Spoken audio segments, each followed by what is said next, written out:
We're here for the first episode of the Press Box Sports Show, brought to you by Saultsports.com. I'm your host, Jay Houselander, my co-host, Tony Bonifera. How are you today, Tony? I'm great, Jay. Excited to be here and excited to kind of get started on this. And touch base a little bit about Algoma Thunderbirds and the Sault College, and then we'll get into the Greyhounds and that.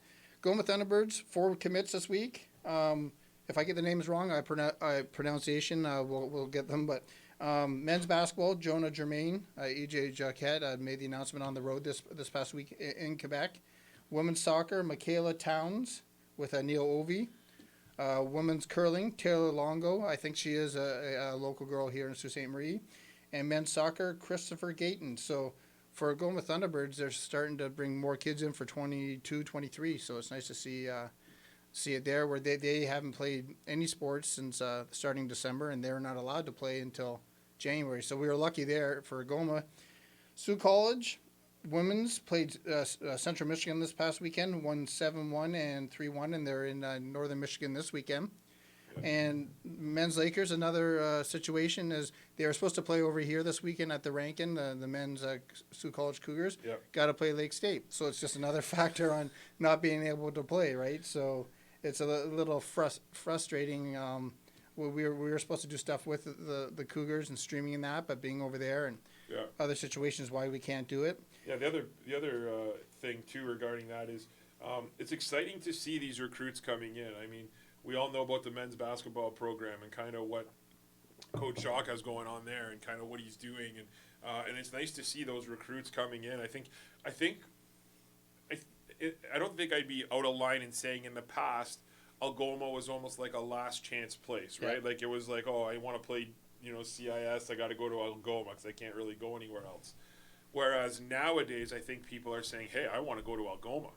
Like this is where I want to go play for this guy.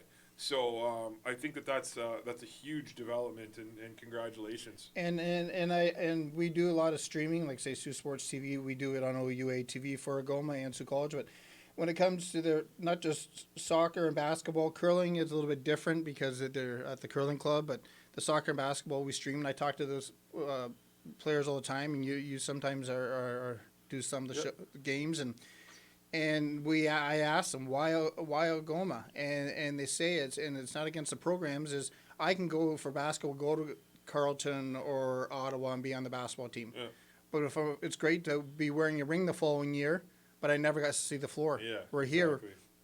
Coach Jacquette's brought 2 players in from France. He's working. A lot of people don't know he's actually working with some of the programs over there. His players are helping kids in France learn English. Oh, that's cool. Basketball players. So hopefully, maybe 5-6 years from now, when they're of age to come to Algoma, him being a French-speaking coach, it helps.